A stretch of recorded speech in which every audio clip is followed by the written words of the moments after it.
बिस्मिल्लाहिर्रहमानिर्रहीम। अस्सलामु अलैकुम friends, welcome to my channel cooking with Fatima. कैसे हैं आप सब? उम्मीद करती हूँ आप सब अपने अपने घरों में खैर खैरियत से होंगे, खुश आबाद होंगे, इससे मुस्कुराते होंगे।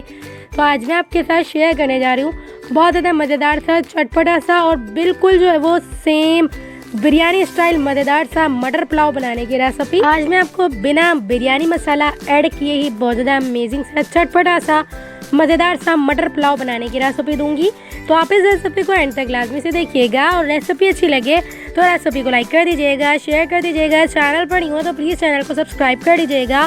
बेल आइकन के बटन को जरूर से प्रेस करिएगा ताकि मेरी हर न्यू आने वाली वीडियो आप तक आसानी के साथ पहुंचती रहे। आज मैं आपको कम मसालों में ही लेकिन बहुत ज़्यादा अमेजिंग सा, चटपटा सा मटर पुलाव बनाने की रेसिपी दूंगी। सेम बिरयानी स्टाइल मज़ेदार सा, चटपटा सा मटर पुलाव बनाने की रेसिपी दूंगी। तो आप इस रेसिपी को एक बार मेरी रेसिपी से ज़रूर से फॉलो करिएगा और रेसिपी अच्छी लगे तो रेसिपी को फ्रेंड्स और फैमिली मेम्बर्स में ज़रूर से शेयर करिएगा।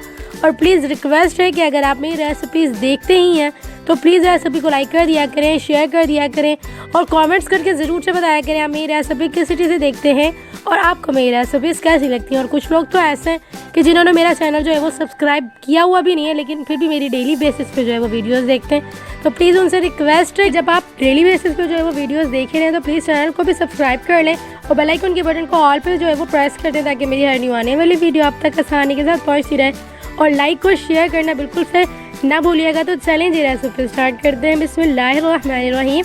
तो सिंपल सा मटर पुलाव हम जो है वो आज बना के रेडी करेंगे, थोड़ा सा चटपटा सा बना के रेडी करेंगे। तो इसके लिए मैंने एक पैन के अंदर तकरीबन भी 1 प्याली के करीब जो है वो तेल ले लिया है। 1 प्याली से थोड़ा सा कम ही लिया है। अगर आपके पास नॉर्मल प्याली ना हो तो आप जो है वो मेजरमेंट के हिसाब से 5 to 6 टेबल स्पून या खाने वाले जो चम्मच होते हैं जिससे हम सालन निकालते हैं वो तकरीबन भी 2 टेबल स्पून यानी कि बड़ा सालन वाला चम्मच होता है वो ऐड कर दिया करें। इस तरह से 1 प्याली बन जाता है। तो मैंने यहाँ पे एक तेल जो है वो 1 प्याली के करीब तेल ऐड करने के बाद गरम कर लिया। गरम तेल के अंदर मैंने जो है वो 2 अदद बड़े साइज़ की प्याज को चॉप करके कट करके ऐड कर दिया। अच्छा सा फ्राई करेंगे। साथ ही इसके अंदर हम कुछ खड़े मसाले ऐड कर देंगे। 1 टेबल स्पून शाहजीरा, 1 टीस्पून सौंफ, 1 अदद जो है वो बड़ी इलायची, 3 से 4 लौंग, 1 अदद जो है वो बादियान का फूल, 2 से 3 छोटे जो है वो हम दालचीनी के टुकड़े ऐड कर देंगे। 2 से 3 यहाँ पर मैंने जो है वो दालचीनी के टुकड़े ऐड करने के साथ ही मैंने यहाँ पे जो है वो तकरीबन भी 1 से 1.5 यहाँ पर मैंने जावित्री का टुकड़ा ऐड कर दिया है। तमाम मसाले मैंने ऐड करने के बाद अच्छा सा फ्राई करेंगे, लाइट सा शैलो सा फ्राई करेंगे। प्याज को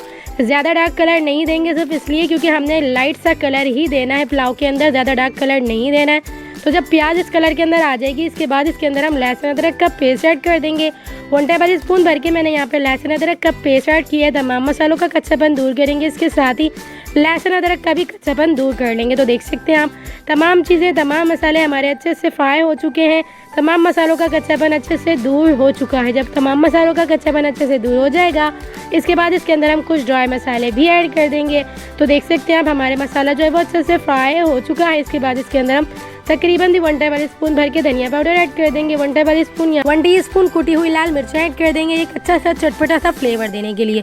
तकरीबन यहाँ पे मैंने 2 टेबल स्पून भर के नमक शामिल किया है क्योंकि हम नमक जो है वो थोड़ा सा ज़्यादा इसमें इसलिए रखते हैं क्योंकि चावल वगैरह जो है वो थोड़ा सा ज़्यादा ही नमक चाहते हैं, तो इसलिए चावल में जो है वो ज़्यादा ही नमक ऐड किया जाता है। तो मैं यहाँ पे तकरीबन भी 750 ग्राम के करीब चावल ऐड करूँगी इसके अंदर। तो मैंने यहाँ पे तकरीबन भी 2 टेबल स्पून भर के नमक ऐड करने के बाद तमाम मसालों को अच्छा सा मिक्स करेंगे, वेल कंबाइन करेंगे। इसके साथ ही इसके अंदर हम तकरीबन भी हाफ कप यानी कि 3 to 4 टेबल स्पून यहाँ पे हम पानी ऐड कर देंगे ताकि मसालों का जो है वो कच्चापन दूर हो जाए और जो है वो नीचे मसाले लगे नहीं। जब मसाले अच्छे से फ्राई हो जाएंगे, मसाला हमारा अच्छे से भुन चुका है, इसके बाद इसके अंदर हम तकरीबन भी 1 से 1.5 प्याली के करीब मटर ऐड कर देंगे। तकरीबन भी 3 से 4 मैंने स्लाइस में कट किए हुए टमाटर ऐड कर दिए। अच्छे से मिक्स करेंगे, वेल कंबाइन करेंगे। मटर आप अपने हिसाब से कम या ज़्यादा रख सकते हैं। मैंने 1.5 प्याली के करीब यहाँ पे भर के मटर ऐड किए हैं। तो हमने मटर ऐड करने के बाद टमाटर भी साथ में इसलिए ऐड कर दिए ताकि दोनों चीज़ें अच्छे से गल जाएंगी साथ में ही। और पानी हम तकरीबन भी हाफ कप ही ऐड करेंगे, ज़्यादा पानी हम ऐड नहीं करेंगे। ये इसी में ही बहुत ज़्यादा अच्छी तरह से हमारे जो है वो मटर अच्छे से गल जाएंगे और टमाटर तो ऑलरेडी ढक्कन बंद करने से ही अच्छे से गल जाते हैं। तो हाफ कप पानी हम ऐड कर देंगे। इसके बाद ढक्कन बंद करके तकरीबन भी 5 से 7 मिनट तक इसे हम एक बार अच्छे से कुक कर लेंगे उसके बाद इसके अंदर हम जब 5 से 7 मिनट हो जाएंगे उसके बाद हम ढक्कन हटा के इसके अंदर तकरीबन 2 से 3 इस तरह से बड़ी साइज़ की जो है वो हरी मिर्चें साबित ही ऐड कर देंगे। ऐड करने के बाद दोबारा से ढक्कन बंद करेंगे और तकरीबन 10 से 12 मिनट तक इसे अच्छे से कुक करेंगे। इस तरह से हमारे मटर फुल कुक हो जाएंगे और टमाटर भी अच्छे से गल जाएंगे। टमाटर हमारे ऑलरेडी अच्छे से गल चुके हैं, अच्छे से जो है वो कुक हो चुके हैं, देख सकते हैं आप।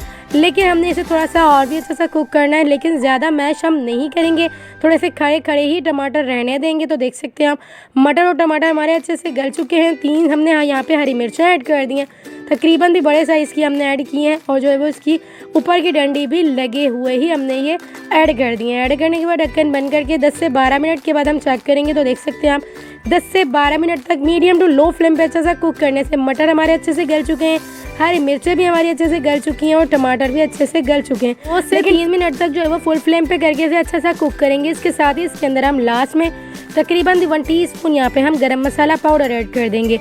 एक अच्छा सा चटपटा सा फ्लेवर देने के लिए हमने यहाँ पे गरम मसाला पाउडर ऐड किया। आप चाहें तो स्किप भी कर सकते हैं, लेकिन हमने जो है वो मटर पुलाव को एक बिरयानी का टच दिया है मज़ेदार सा चटपटा सा बनाने के लिए। तो मैंने यहाँ पे कुटी हुई लाल मिर्चें और गरम मसाला पाउडर सिर्फ इसलिए ही ऐड किया एक अच्छा सा बिरयानी सा फ्लेवर आ जाए मटर पुलाव के अंदर। तो हमने यहाँ पे जो है वो मसाला अच्छे से भूनने के बाद यहाँ पे मैंने 750 ग्राम के करीब सेला चावल, यहाँ पे मैंने गोल्डन बासमती राइस लिए हैं। मैंने तकरीबन भी 2 घंटा इसे अच्छे से भिगो कर रखा। तो देख सकते हैं आप चावल हमारे कितने अच्छे से बड़े हो चुके हैं। तो 750 ग्राम के करीब मैंने यहाँ पे जो है वो चावल ऐड किए मटर के अंदर। उसके बाद इसके अंदर मैंने 2.5 गिलास के करीब पानी ऐड कर दिया। साथ ही इसके अंदर मैंने एक आधा यानी कि एक जो लेमन होता है उसका आधा करके मैंने यहाँ पे ऐड कर देना है इसका जूस। तो ऐड करने से ये होगा, लेमन जूस ऐड करने से एक चावल जो है वो खिला खिला निखरा निखरा बन के रेडी होगा। एक चावल जो है वो जुड़ जाते हैं वो बिल्कुल भी नहीं जुड़ेंगे, तो एक अच्छा सा फ्लेवर भी आ जाएगा और चावल भी हमारा खिला खिला बन के रेडी होगा। तो हमने तमाम जो है वो चीज़ें ऐड करने के बाद यानी कि लेमन जूस ऐड करने के बाद ढक्कन बंद करके इसे अच्छा सा कुक करना है। कुक करने के बाद चावल जब इस स्टेज पे आ जाएंगे 5 से 7 मिनट तक जो है वो हमने यानी कि 5 से 7 मिनट के दौरान ढक्कन बंद करके कुक किया। उसके बाद हमने ढक्कन खोल के 5 से 7 मिनट तक इसका तमाम पानी खुश्क हो जाने तक इसे अच्छे से कुक करेंगे। जब तमाम पानी जो है वो अच्छे से ड्राई हो जाएगा यानी कि 5 से 7 मिनट तक ढक्कन बंद करके कुक किया, 5 से 7 मिनट तक हम पानी खुश्क हो जाने तक ढक्कन खोल के फुल फ्लेम पे अच्छे से कुक करेंगे। जब तमाम पानी जो है वो अच्छे से ड्राई हो जाएगा, इस स्टेज पे चावल आ जाएंगे तो हम ढक्कन बंद करके इसे दम लगा देंगे और हमने इसे तकरीबन भी 20 मिनट के लिए बिल्कुल दम वाली फ्लेम पे लो फ्लेम पे करके इसे हमने दम लगा देना है और मज़ेदार से हमारे चावल बन के रेडी हो जाएंगे यानी कि मटर पुलाव। देख सकते हैं आप एक एक चावल वैसे ही बड़ा हो चुका है। दम लगाने से और भी ज़्यादा जूसी सा मज़ेदार सा हमारा जो है वो चावल खिला खिला निखरा निखरा बन के रेडी होगा। तो आज मैंने आपको अलग तरह से रेसिपी दी है, यानी कि पहले मैं आपको चावल ऐड करने से पहले पानी बॉईल करने के बाद चावल ऐड करती हूँ, लेकिन आज मैंने आपको बहुत अलग तरह की रेसिपी दी है। साथ में पानी भी बॉईल हो जाएगा और साथ में पानी के साथ चावल भी अच्छे से बॉईल हो जाएंगे। तो दोनों चीज़ें एक ही साथ बॉईल हो गई हैं और मैंने इसके बाद दम लगाया। तो देख सकते हैं कितना मज़ेदार सा दम बन के आया है और चावल हमारे कितने खिले खिले निखरे निखरे जूसी से बन के रेडी हो चुके हैं और चावल हमारा कितना बड़ा सा रेडी हो चुका है बन के।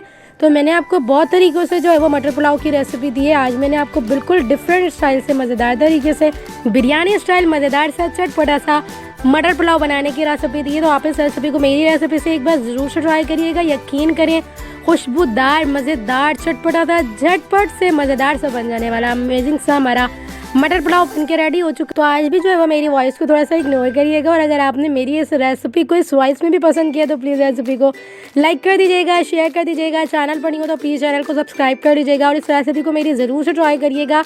रमज़ान शरीफ आने वाले हैं तो उस रेसिपी को जो है वो रमज़ान शरीफ में भी ज़रूर से ट्राई करिएगा और मुझे अपना फीडबैक ज़रूर से दीजिएगा आपको ये रेसिपी कैसी लगी। तो चलें जी, मिलते हैं नेक्स्ट वीडियो में। जब तक अपना ख्याल रखिएगा, मुझे दुआओं में याद रखिएगा। मिलते हैं नेक्स्ट वीडियो में बहुत ही आसान सिंपल और यूनिक सी रेसिपी के साथ। अल्लाह हाफ़िज़।